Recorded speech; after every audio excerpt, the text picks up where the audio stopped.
On today's show, I hear typing. Yeah, man, it's a Monday. I can hear typing. It's been over a week since the winter break, and I bet many of you could use another vacation. I must. I'm hearing typing. Coming up on today's show, describer and traveler JJ Hunt takes us on a virtual tour of some of his favorite beaches.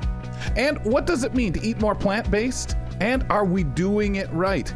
Nutritionist Julia Karantjas answers all of our questions on the topic. Aren't we just full of questions, as usual? This is Kelly and Company. You know it's a Monday when Ramya Muthan's fingers can be heard in the background as we're getting going here, typing away, but because you showed up, 15 minutes before, it throws you off in timing. Less than that. I was being generous, being kind, some will say. Thanks. And I could hear as we started. Yeah. I don't know if the I wish I had a mechanical keyboard like Nasreen over there, because then it would have, it would have been louder. Yeah, emphasize the point even better. But and they sound better. I just they also sound they're better. So fun. Like they're nice so and satisfying. unique. Yeah, just they're satisfying. Yeah, I feel like it's so motivating.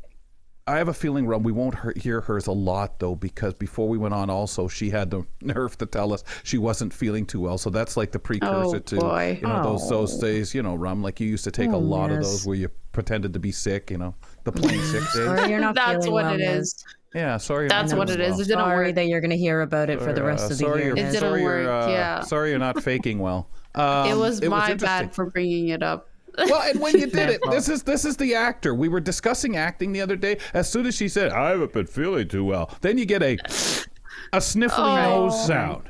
But that's just why did did it I unconsciously? Why did she sniffle? It was just a coincidence. That's all. Mm-hmm.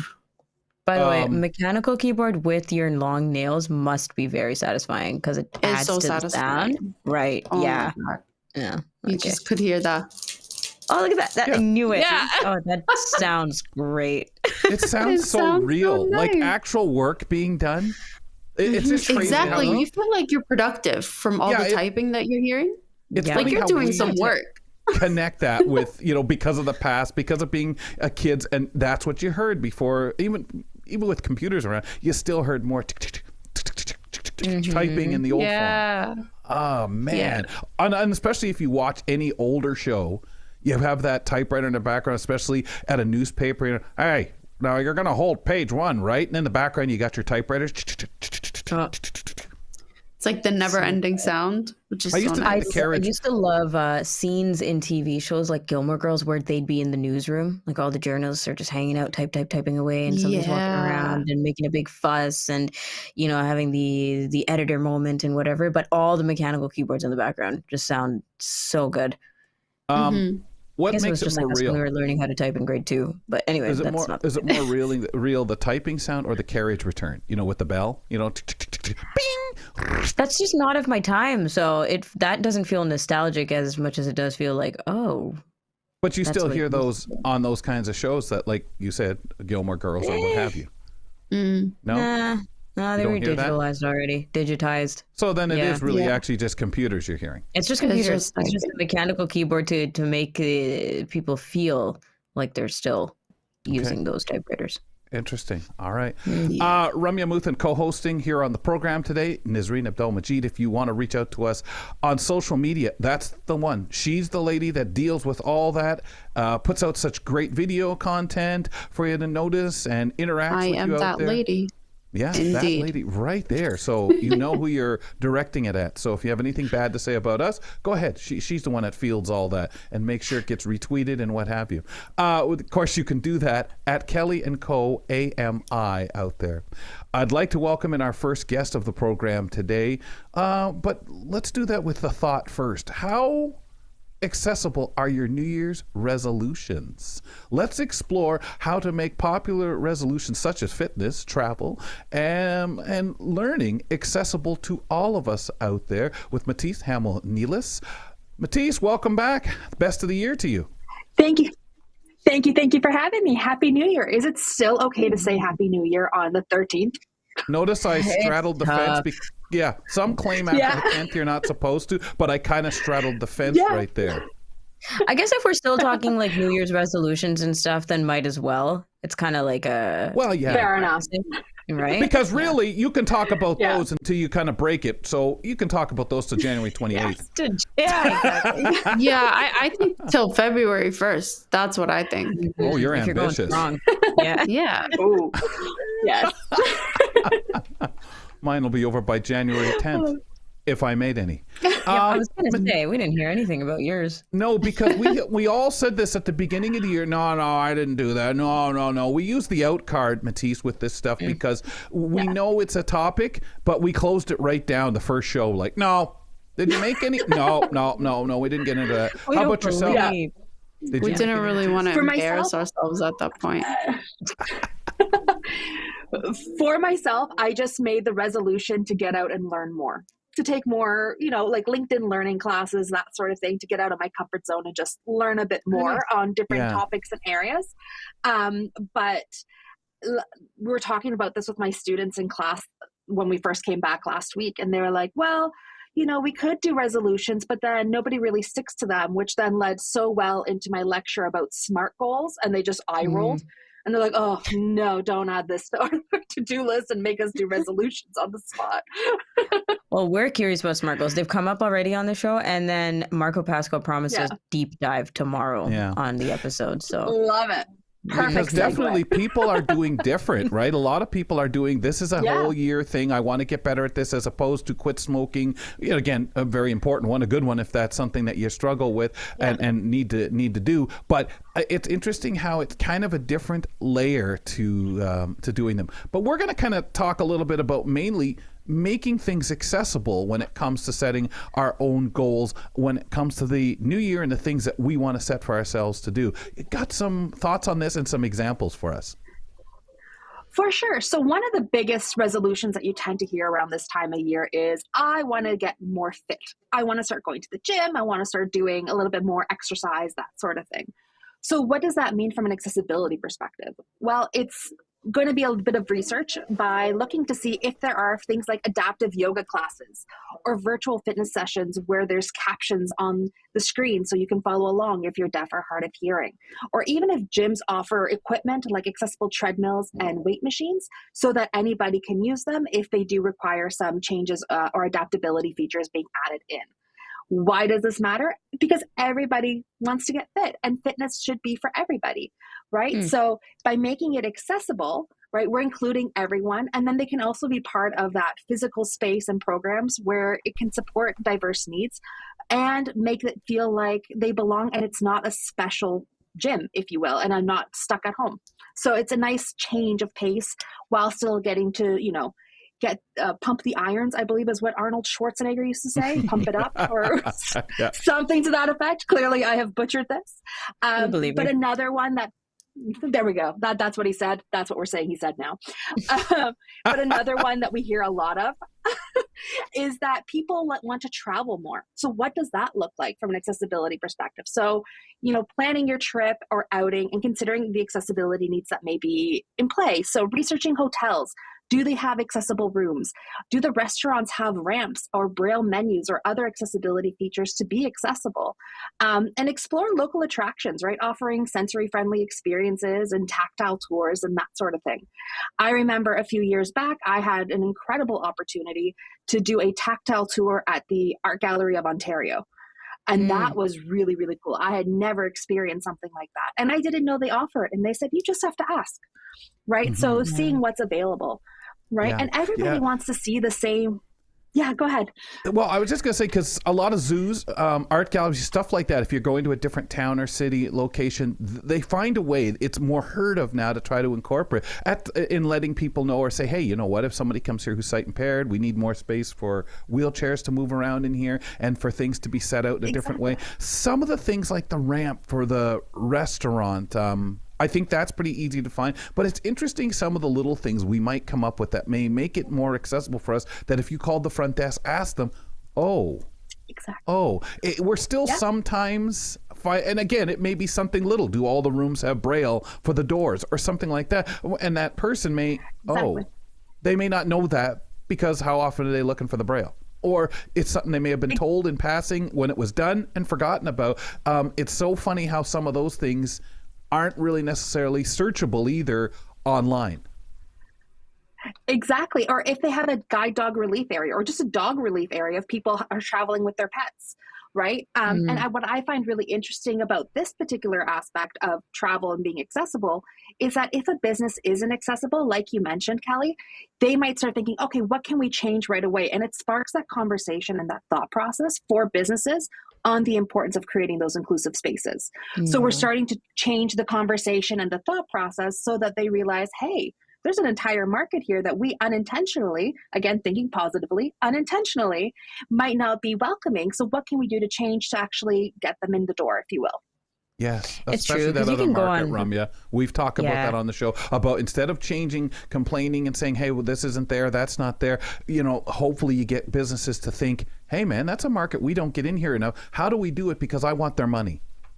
Well, and we do have the opportunity to just like go on Google reviews or TripAdvisor and, complain, or it doesn't even necessarily have to be complaining, but Bring really it to their let people attention. know, their attention, other people's attentions, other travelers, because the conversations are easier to have now. Like the opportunities to put your opinion out there are very, can be quite impactful on your own social media even. Yeah. So that kind of thing, I think, is top of mind for people. And especially if you're having a negative reaction to a place that's not accessible, you're like, oh, I'm just going to go and, bash these people, right? But going back to the first part of it, which is finding the accessibility or finding the nuances in the experiences that, tag the experiences as being inclusive or accessible, like menus, like the elevators, like the relief areas. Are you thinking that there are easier and more curated ways now to find these spaces? There are definitely more avenues to find this information than there was even, let's say, 2-3 years ago. Access Now, I find, is a great application that you can go in, and people with disabilities have reviewed these restaurants and these different places to say, hey, yes, they're accessible. This is how they're accessible. Maybe they're half accessible, like, yes, you can get in, but then you're sort of stuck if you have to go to the washroom because it's on some steps, that sort of thing. So their Access Now, it tends to be my go-to. But then also, if I know that I want to go to, let's say, Rome, let's envision we're all going to Rome. I can Google, right? Imagine we're on a plane, we're there.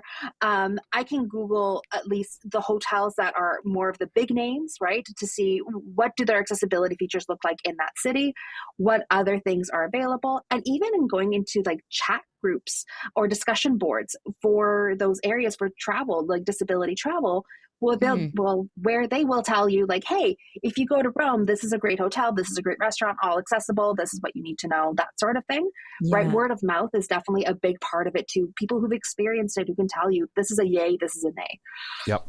Yeah. Because there was a time where even though places could be accessible, it was almost like to include that on a website. Like there was a concern it would take up too much space, or it would mean something that for such a small majority of people, oh, we don't need to put that on a website. And yet you're sitting there saying, God, what a missed opportunity when you ignore that platform that you're already paying for. Exactly. Yeah. Because I guess a lot of us are by default assuming that something's not accessible, right?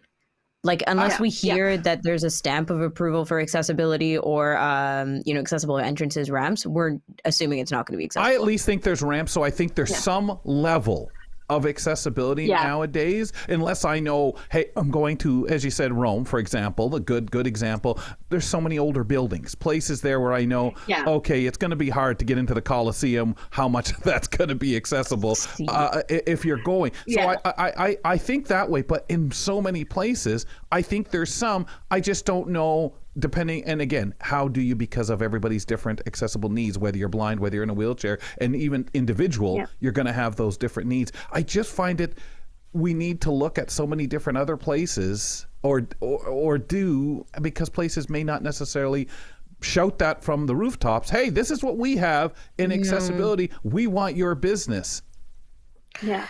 Yeah, I know that's a very great point, because you would think to try to get the money in the door from a business perspective and a bottom line perspective, they would be screaming it through the rooftops or make it easy to find on their websites, right? Versus being more like, well, you have to call us to ask, but yeah, we're fully accessible and all this great stuff. Share it. Make it easy for us to find, because that we'll talk about you if you do.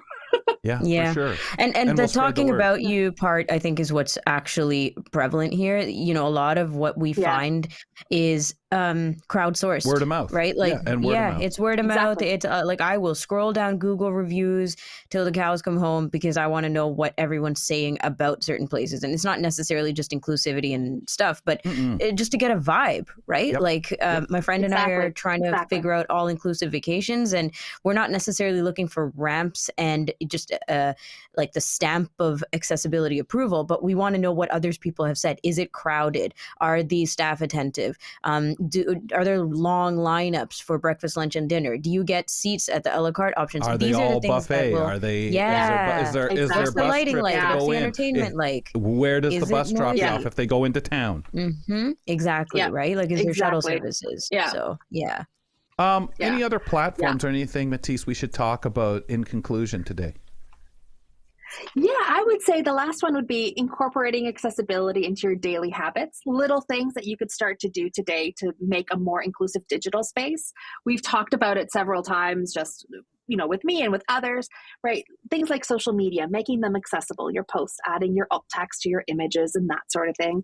Captions to your family videos, right? If you're going to share them, have them be captioned so everyone can be involved in what's happening.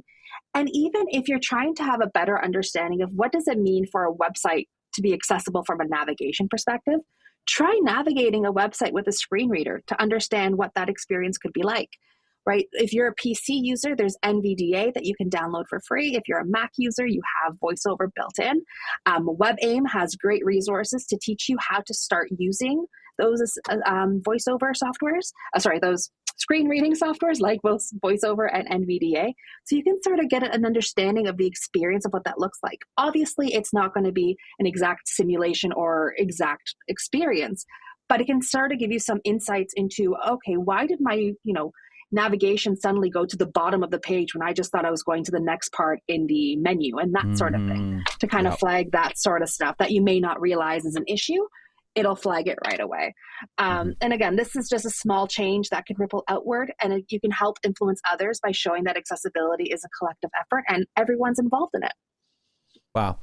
I love the base floor of making family content accessible with alt text or some description. Stuff that, I remember 5-7 years ago, people reaching out to me saying, hey, does AMI offer as a service description? Will you guys, if paid, will you describe something? We've got a family video. We'd love to have someone describe for a family member. And now there's so many ways to sit at your own computer and make that part of your chore as you're creating family video. Exactly. Really wonderful pointing that one out. It's something that is such an inclusive thing on the base level. Matisse, we'll talk to you later. Thank you kindly. Thank you so much. Have a great day, guys. Man, could these ideas help make the year productive, boy, and so meaningful.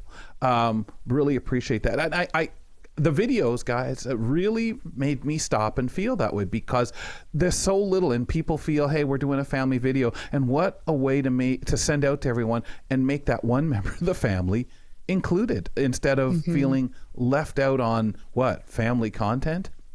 Yeah. And I've talked to you guys about like family group chats and such before. Every tiny thing does make a difference. Like, sometimes you go and catch up on 18 notifications from a group chat, and half of them are memes or videos or pictures, and the other half are people reacting to them. And sometimes I'm just like, okay, well, I guess I'm not involved in this, because, you have no idea what the context of anything is, right? So just having these tiny kind of cognizant understandings of like, oh, if I'm going to post something, post it with a caption. And it doesn't even have to be something so serious, because a lot of people are just still practicing and warming up and, trying their best to understand that you want to get involved. So just anything will do. I think so. Yeah. Yeah. With Nazreen on the verge of playing sick, ladies and gentlemen, here's the question I have for you. Do crabs feel pain? And the reason this comes up, just because this is a argument that I remember having with my mom, because she was a huge fan of lobster, and she would pick the lobsters up, splash live into the hot boiling water. Yep. And this is an item that I came across here. A growing body of research suggests that crabs, lobsters, and other animals caught for seafood dinners can feel some pain. Scientists are pushing for some legal protections to make sure they're treated humanely. Crabs, as you know, as I just said, like lobsters, are often boiled alive. The logic is that crabs can't really feel any pain, so they don't have that brain region to, oh man, I'm in pain. But is that really the case, or can these poor guys feel pain? Shore crabs, for example, might be able to, according to an October study in the journal Biology. Researchers found that these crabs have nerve endings that detect damage to the body and send a message to the brain. Whoop, whoop, whoop, whoop, whoop, whoop, whoop, pain, pain, pain. Researchers tested 20 crabs' pain responses. The stimuli, such as getting poked from a piece of plastic, like a little instrument that they use. Small amounts of vinegar applied to their eyes and body soft tissue areas. Electrodes measured their central nervous system responses. The nociceptors, which many other mammals have, are activated when the body's injured or threatened with injury. They say, hey, there's trouble over here, through the feeling of pain that the body is facing a possible threat, so the animal can respond accordingly. Get the heck out of Dodge. Previous research says that lobsters and crabs respond behaviorally to pain. So, ladies, does this, first of all, change your enjoyment of lobster or crabs? Yes. Yes, absolutely. Really? Okay, so this was wild to me because I was watching Hell's Kitchen last night, and as I was watching them throw these Splash lobsters that are still alive, I felt so sad. I'm like, what if they actually feel pain? Imagine my dad boiling used to walk away when my mother would do it. My dad didn't eat seafood. You're boiling one of the reasons why. My mom would fill the sink with absolutely steaming, boiling water, and I would stand there and watch her. Does that make me a psychopath? Watch her like throw live crabs in, and I would actually help her carry the live crabs home. You'd get them in the paper bags at the grocery stores and the butchers. Yeah, My mom would put the lobsters on the floor, wiggling around in there. Yeah. It was really interesting. Yeah. So Nazreen, did this kind of like instantly now turn you off of this, or were you never really because of that concern, have you not really been an eater of crabs or lobster? No, I love crab and lobster, but this changes things for me. This is why this is devastating for me, because now I feel guilty. I witnessed it one day, and I must admit it did affect me enough to bother me to think about this, to always, when I have one or the other, I think about it as I keep mowing down, thinking, well, guys, you didn't die for naught. I'm enjoying you. The worst is when in Red Lobster, they used to have a big tank right when you enter the restaurant. You can pick your own lobster, and they just look so sad. Yep. So they know what's going to happen. I was like, they know what's happen. They know where they're rub you. No, they don't. None of those guys swore at me when I was throwing him into the boiling water. I'm sorry that I am not on your sides about this, but I think if we're gonna start drawing the line at crabs and lobster, then where does it end? You know, well, like it's like I said, it's like I don't understand the logic of, oh, you can't have venison. Who would shoot Bambi? But it's okay to run those poor cows and get on there. Cows are feeling pain too, people, and so yeah. are the goats and the sheep, or whatever. I'm not lamb. I don't know what I'm saying anymore. And the chicken, turkey, pig. Yeah. Okay. Yeah, Right. and the worst is I've watched these documentaries of how, everything's being made, and I still eat those things, unfortunately. Obviously, yeah. Well, it's just too bad we can't. It is okay. Scientifically, language. it's interesting. Scientifically, it's interesting because they're saying that the part of the brain that tells us we're feeling pain, right? The receptors. These crabs and lobsters are not showing signs of those receptors reacting. However, they're going to say, but behavioral changes are are potential evidence that crabs and lobsters feel pain. What we don't and what we didn't know, what we hadn't realized now, okay, guys, you can't justify it that way. Now we're going to have to find another way of killing them that is more humane. More humane? All right, then everybody stop eating McDonald's because we're not treating our cows and chicken humanely either. Okay, and I'm not going to disagree because I know this has been an ongoing battle. I've heard this forever. Okay, I agree. Yeah. Yep. The question of humanity is up for grabs. I'm anxious to see how the struggle goes for poor Nisreen. Ramya, it's done. Yeah. It's a done deal. I've heard this nonsense. I dispatched with this eating foolishness. all my seafood. Thank you so much. Man. I can't wait for my next sushi. The most I'll do is put earplugs in case they scream. They don't. They don't. I've seen them. I've watched them slowly die in my mom's sink, and they didn't show any. Like, what do they do differently? Like, have you seen them reacting? They don't flail about. No, that's how come we haven't known. That's how come we don't know. But but the idea is you still want to kill them quickly, no matter if they felt pain or not. So it's sort of like saying, but what else are you going to do? Like someone, stab them in the heart? Yeah. Like how do you kill a crab? I would imagine some other way. I wonder if freezing or something like that. I don't know because you don't want to contaminate them. What's worse, boiling them alive or freezing them alive? I mean a flash freeze or something. I don't know. Like, maybe you're right. I don't know, man. There's no win to this. It's a lose-lose situation. Yeah, just enjoy your crab. Part of the problem is because you want them, as fresh as possible. That's what people's argument is. And how? Yeah, but just I guess we're gonna all eat imitation crab. Oh, you mean pollock? How are you killing those poor things? I'm sure they can feel pain. Not real? No, it's not real. Pollock. That's fake crab. Fake crab is usually pollock. Well, what is pollock? Is that fish? Fish, yeah. Oh, okay. I didn't know what a pollock was. What do you think fake crab was? Not real crab.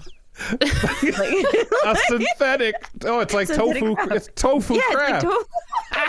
It's like oh, you're telling me it's like a whole different seafood that they use? Yeah, and they just call it. They call it. It's that store-bought crab. It's not. Yeah. Okay, now I'll eat it. Yeah. I don't think I've ever had it. Like when you have a sub and they have that alleged crab on it, that's pollock. The subs you have crab on it? I didn't know. Well, no, they don't call it. Oh yeah, haven't you ever had the crab subs at? No. Is that part of the menu still? I think so. I don't know. I don't eat subs too often from those little places. Maybe that's just from the bougie Firehouse ones. No, I was just gonna say since I go to Firehouse, I don't get all that nonsense. No. I mean, those like Mr. Sub or what's the other one? Subway. Yeah, Subway. Subway. They have they have the crab. Addicted. No, I never tried their crab. Folks, we want your responses to everything. Email us at kellyco@ami.ca. We'd love to hear from you, and you can call us and leave us a message, 1-866-509-4545, 1-866-509-4545. Well, if you think that crabs feel pain and you're going to remove yourself from eating crab and lobster from now on, then maybe you're thinking about eating more plant-based. And to tell us why we should or shouldn't be eating more plant-based or exactly what it is to be eating plant-based, let's welcome back nutritionist Julia Karantjas. Julia, I guess that is my first question. Is it actually better to be eating plant-based? And what does that mean? Yes. So first of all, when we say plant-based, we don't mean let's everybody be a vegan and vegetarian.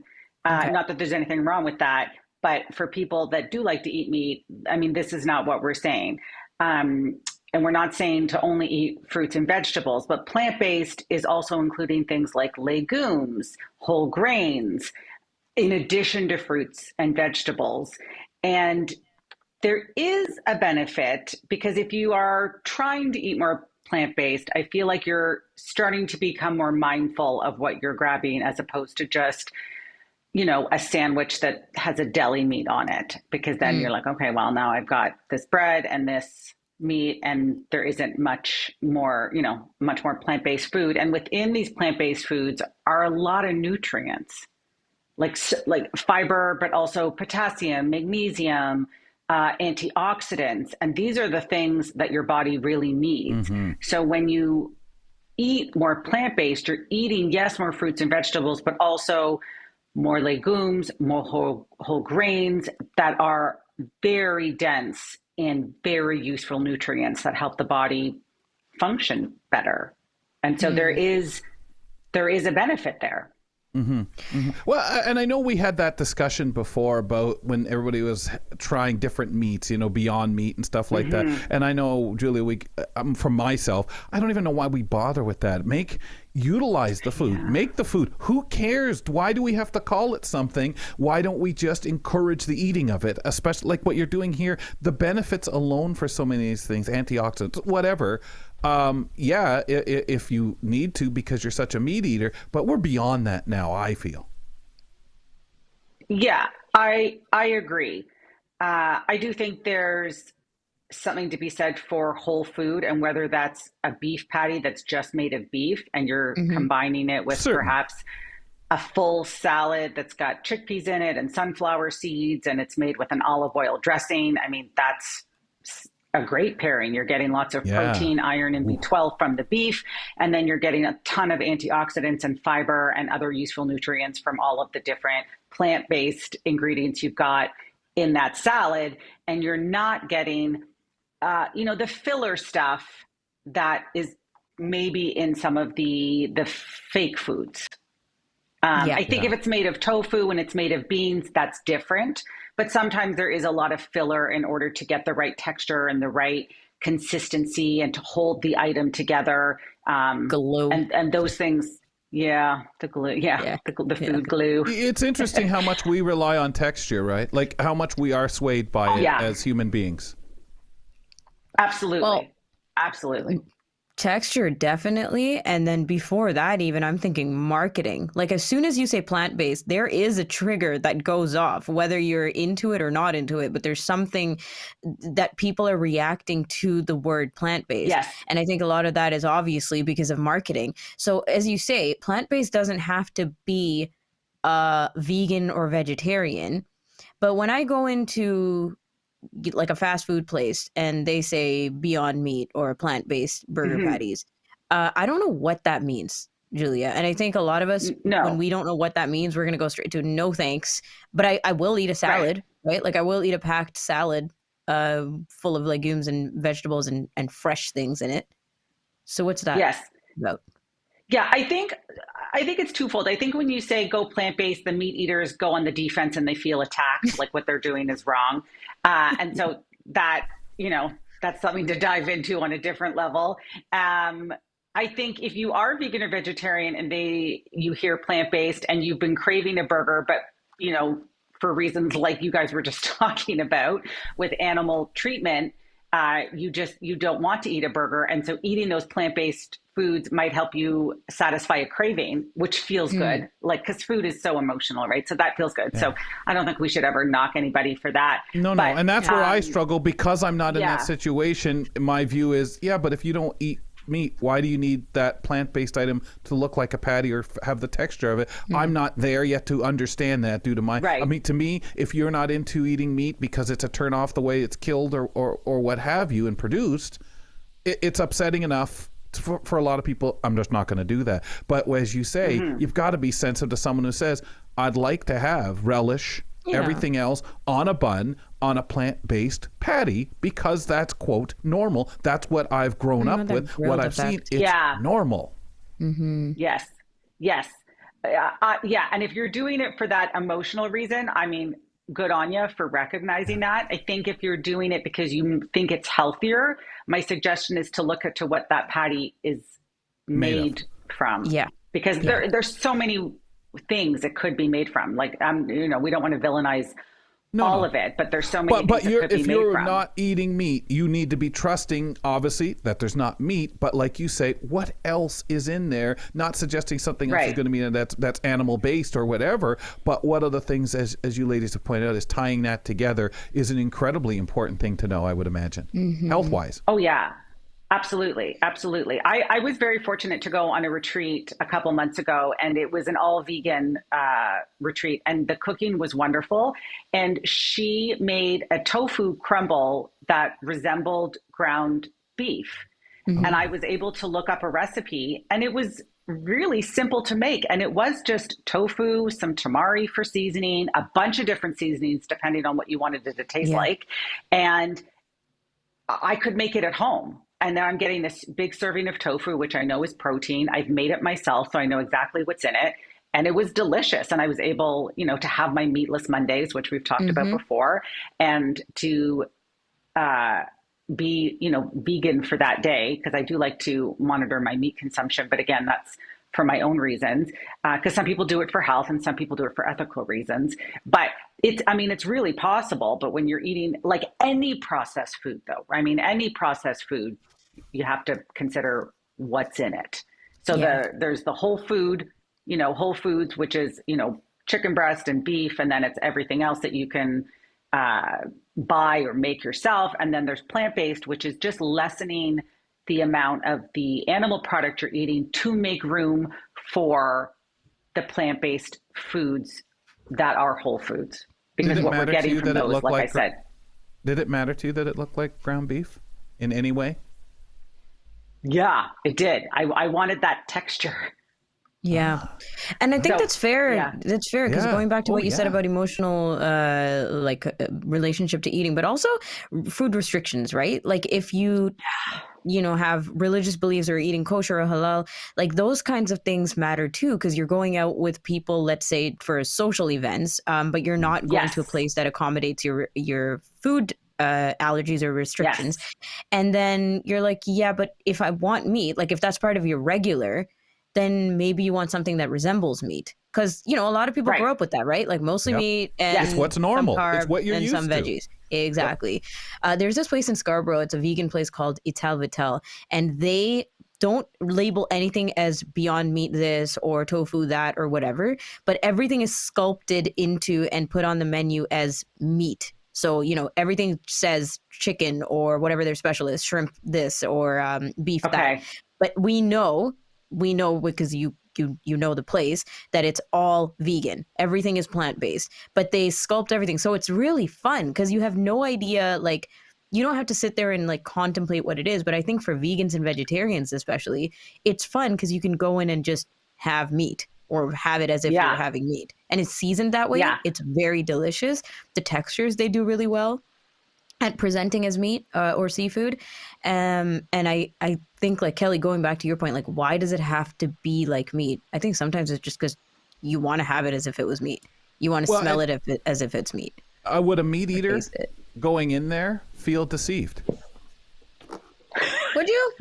Just look up their about page. Because I can't see enough to figure that out. If we walked in, it's not supposed to even look like it. Oh, it's chicken this and that, whatever. Oh, I'm gonna have a chicken this and that. I feel like chicken today. I don't know if I would. It's delicious. I'm sure I would. But even I then would say, but just call it a dish name. Why do I need to know what in this? I say, by the way, what's in this? I think it's fun. Maybe. Yeah, maybe. Yep. Yeah. Very interesting. Let's go to the marketing, Julia, just a bit more. For again, we know the health benefits that one could derive and the reasons for doing. How do you feel we've progressed with the marketing of this now? What is the general way these foods are being marketed? Plant-based processed foods? Is that what you're... Yeah, I think that's what you're referring to, right? Yes. Yeah, I think there's a big push on the environmental impact that farming livestock has, the amount of land they require, the amount of water that is required to raise even a single cow. And so there's information out there that talks about the statistics of, if you eat this much plant-based food, you save this much water because of those environmental resources that go into raising livestock. So I do think that's, and I don't know if that's so much marketing as, a bit of reality. But there's a lot of farms. Yeah. There's a lot of farms that are doing things differently in terms of raising their animals. There's a lot of meat subscription boxes that you can get now where they source from local farms that use, what's the term? Practices of long ago, where they're free range and they're not being, they're being treated very nicely. And so the meat can be a bit of better quality. So I do think there is a spotlight on that, on the way that the animals are treated, but also the impact that raising that livestock has on the environment. So that, I think, is part of the scope of marketing, is what we're seeing now. And then there's also cholesterol and hypertension but there's other factors that go into those health issues as well. And then if you are eating enough of the plant-based food, that's where you offset. Maybe you're not eating, and then half a plate, like your steak is not taking up half of your plate, it's taking up a quarter of your plate. And now your vegetable and bean salad is taking up 2/3 of your plate. And then you've got, a small plate of potato, for example. So I think the shift that's is there. where the focus. On not eliminating, but eating less, but eating more of the stuff that's giving us more of a nutritional punch. Awesome.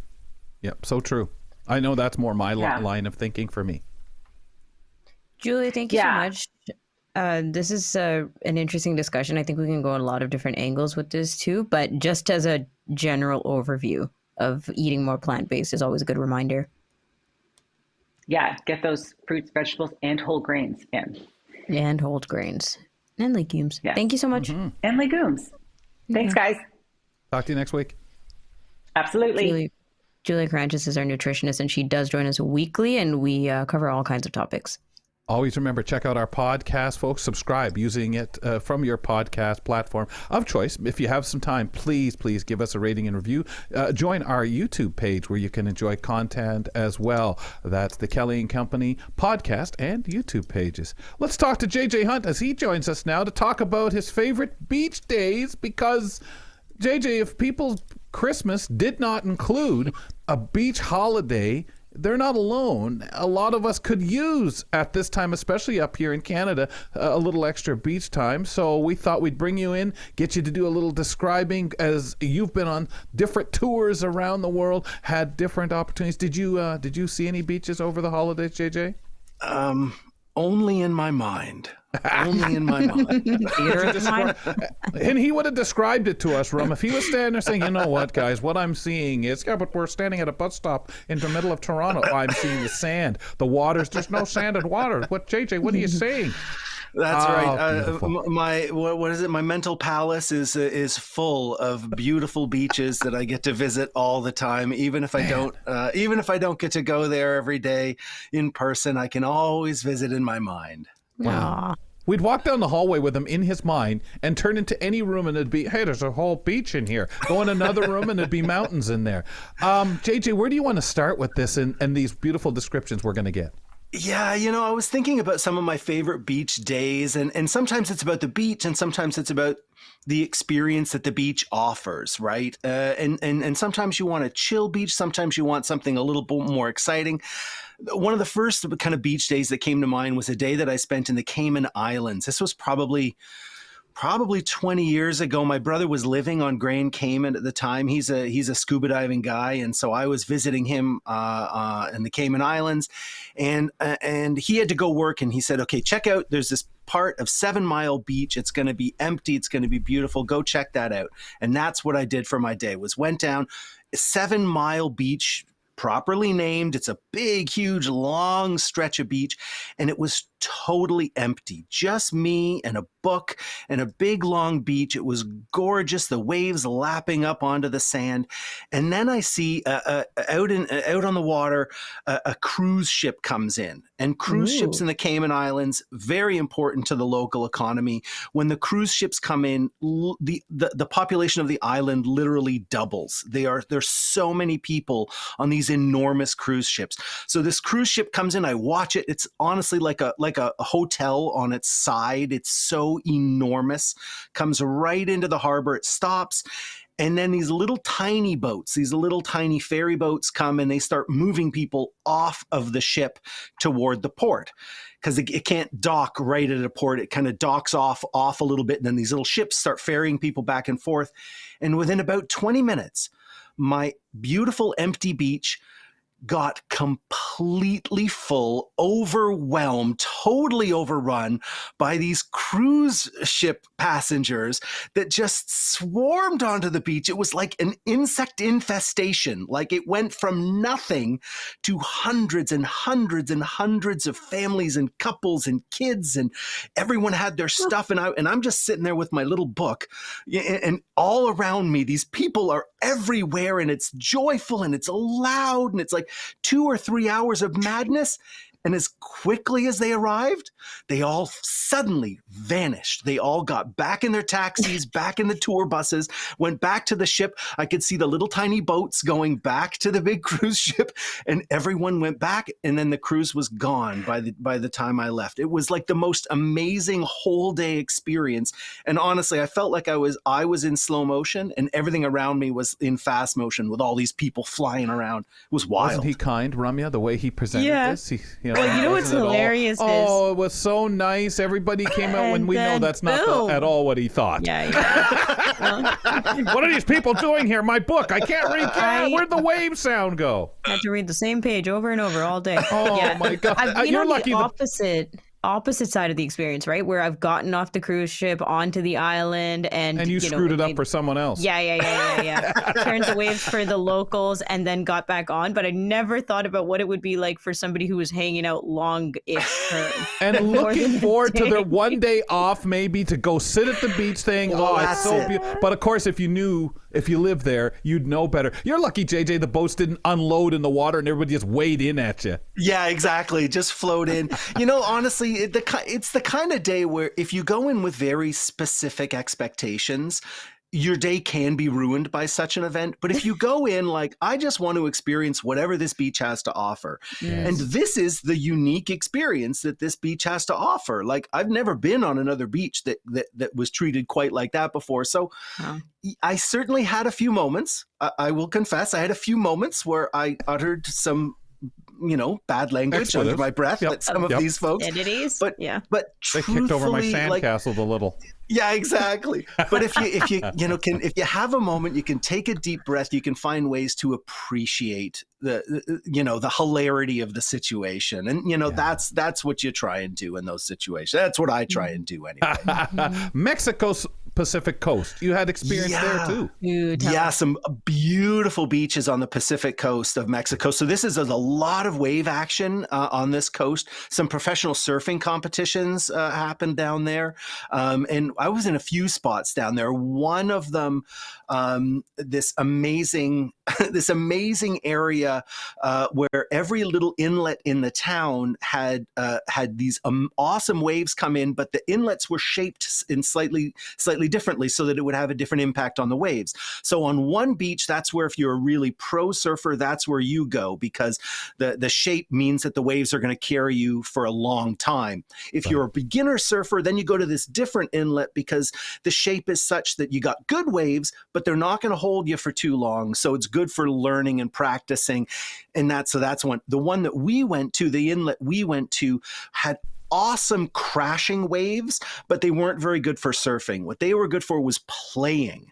And we had 2 kids. We were traveling with a couple of kids. So we would go down to this beach, walk down a long flight of stairs. So it's kind of quiet. It's a little bit hard to get to.